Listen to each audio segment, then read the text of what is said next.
Good morning. It's about 9:30 in the morning and the birds are singing like crazy. This is the rhododendron bush I wanted to share with you.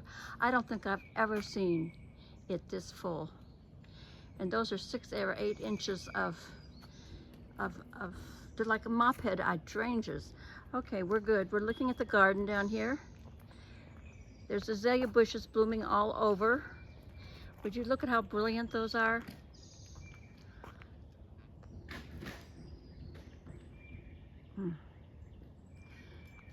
You know, it's a garden and things come into fullness at various stages.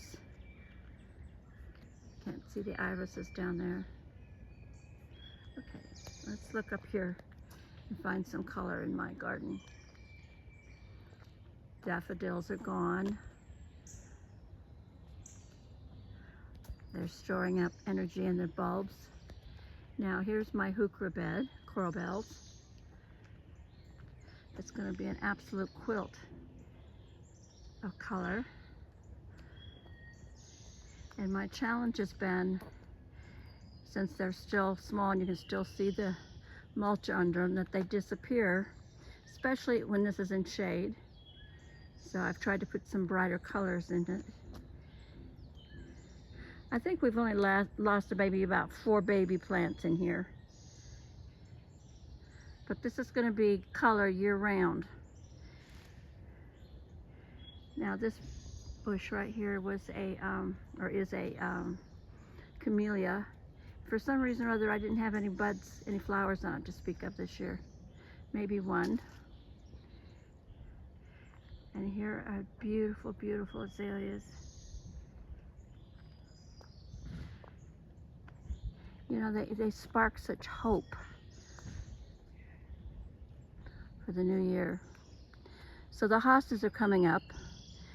These particular hostas that I've planted along here duplicate themselves. I don't know, I think they do more than duplicate. I think they make 2 or 3 every year. And it's the kind of thing that'll get so dense eventually, we probably ought to thin them out, but basically we do this garden and let it kind of take care of itself, or plant things that can kind of take care of it themselves. Oh, my brothers brought out some of this purple shield.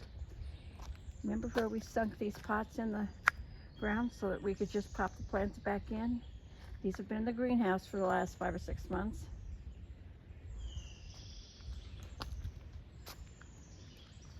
And this right here, beautiful, beautiful ground cover. And it, but when it gets full sun, it just burns it away. But it comes back and it I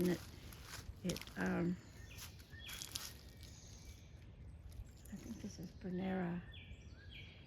They're supposed to get like 3 feet in diameter. When I invested in these like 5 or 6 years ago, I expected them to be big by now. And they are bigger than they were. The hardy geraniums, I believe these are starting to come up. And they will fill this in 2.5 feet or higher.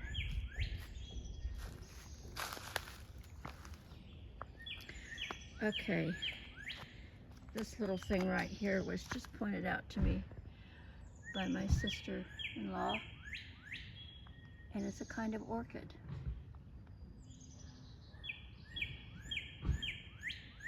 It comes up like a stick, and that just, you know, these things move around the garden without anybody having planted them. And these are coming back. Look at that. It's going to be nice, isn't it? And here,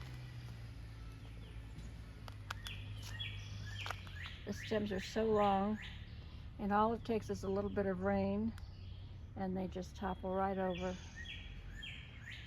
These irises are beautiful.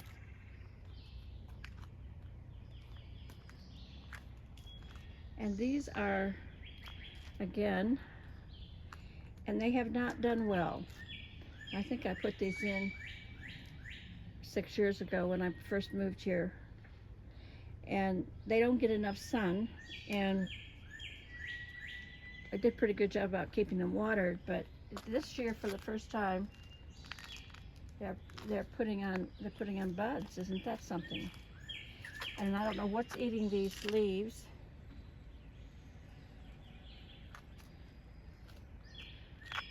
Oh, you just heard that plop. There's a frog that lives in this pond. You can see the water's disturbed.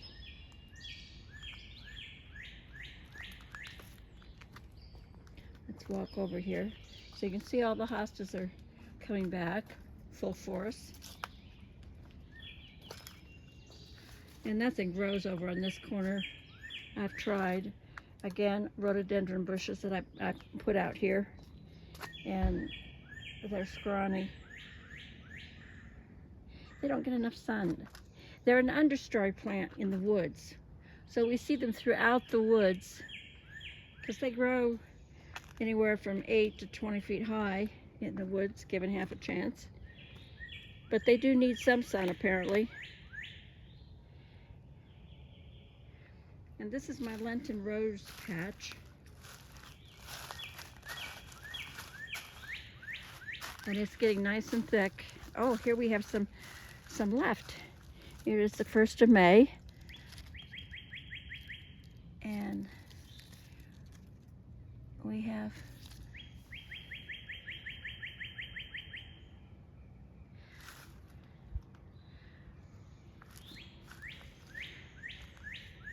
my idea is that you really need a big patch of something that's glorious, right?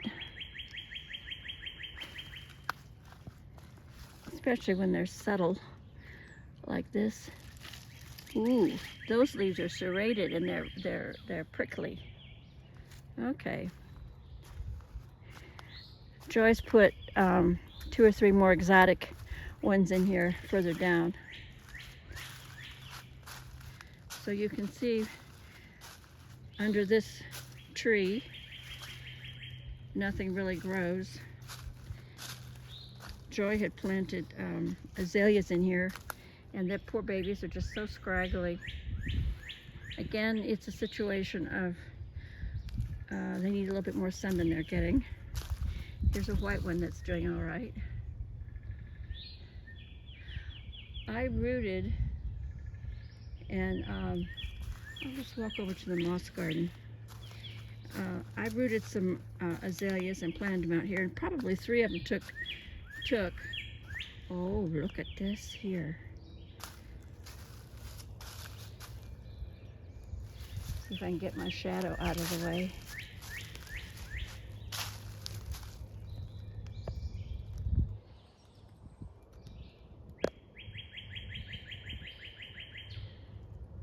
Buttercup yellow. Well, we still have branches down from the storm.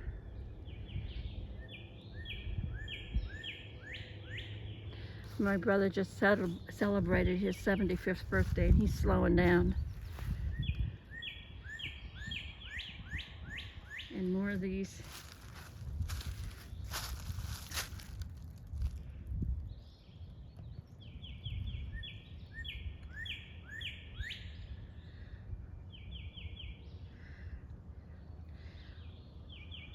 And my brother brought me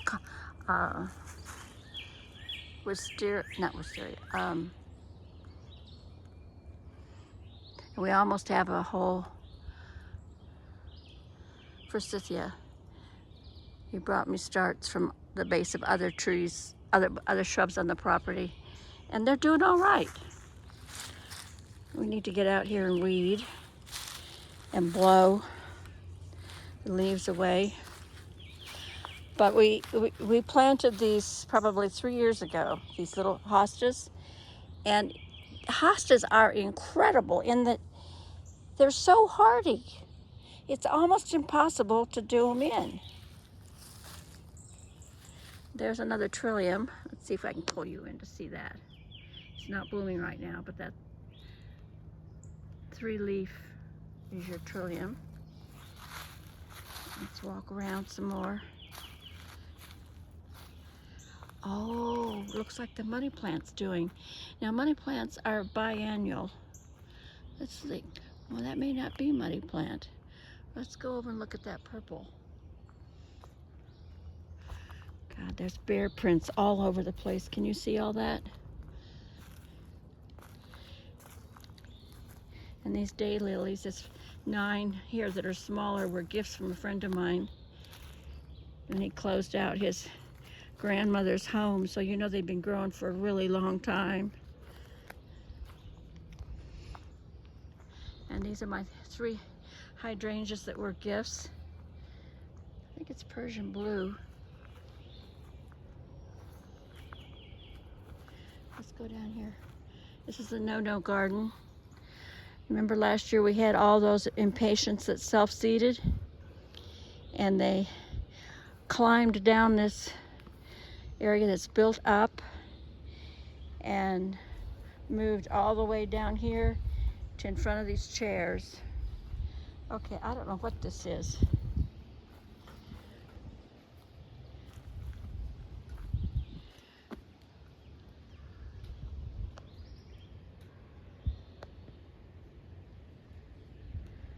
We'll have to ask, won't we?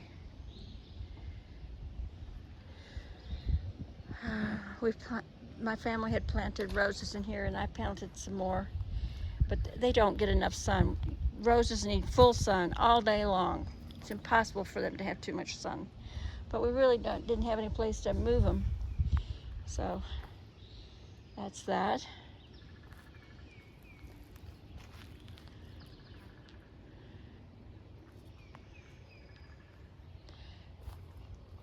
So Larry and Joy have put mulch up here. This is our, what is it? Butterfly bush. Purple. Ah, that's a hydrangea that's coming back. Oak leaf hydrangea, I believe.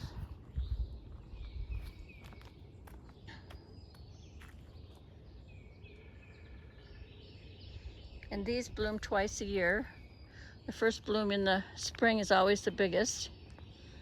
Oh, look at these azaleas. See, they're breast high now, chest high. These were down there in front of the veranda, and they weren't getting enough sun. So I moved them, got permission to move them. Oh, the peonies are coming along. See, I moved them to a sunnier place, and they have been so happy here. I think they get about 4 hours in the morning. And they're not blooming yet. We do have peonies on the property that are blooming, where they get full sun all day long.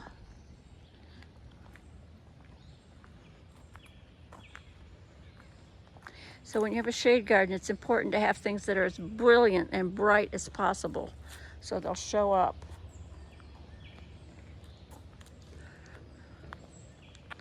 There's a really hot red coral bell that Laura Answer planted this last week, and it's very bright. I'm going to have to go looking for it because he'll show up a little bit better. Now this is the climbing hydrangea that I planted here in front of a tree that died this last year. It needs to be cut down altogether. I think my brother just dropped one of the... Anyway, the deal was that I bought this, and I was going to put it on one of the trees in front of my kitchen, and veranda. And I'm out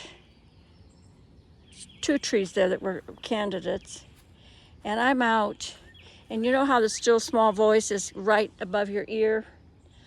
Those 2 trees screamed at me, no way. And I had forgotten that this is a parasitic one, that it's going to put tendrils on the tree to climb, and it's going to suck stuff out of the tree. I thought it would still come up from the roots, but it's going to cling to the tree with all of its little, see those? Let's see if we can pull it in a little bit tighter. Those tendrils, those will all adhere to the tree. And my brother, because he couldn't get it, when he planted it, was about 1.5 feet away from the tree. But it is reaching for it, and it's almost there now. And once it gets a good hold on it, the rest of them will reach for the tree too. But it looks like we've got one blossom that's getting ready to bloom. Erin on Impatient Gardener has these climbing up trees. Oh, I don't know, 20, 30 feet.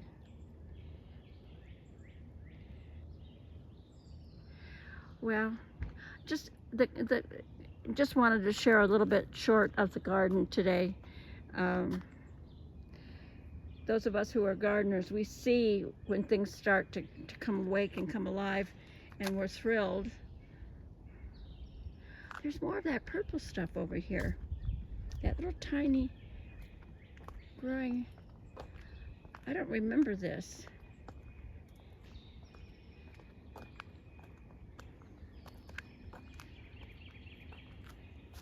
There it is again. And it's spilling all the way down the hill.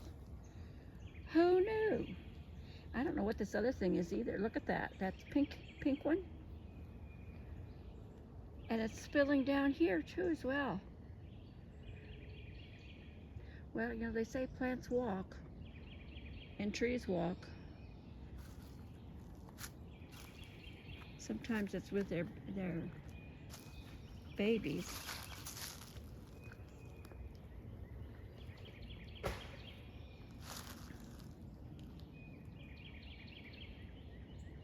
Well, that's enough for one day. Y'all have a great day. Thank you so much for joining me for this little walk in our garden this morning.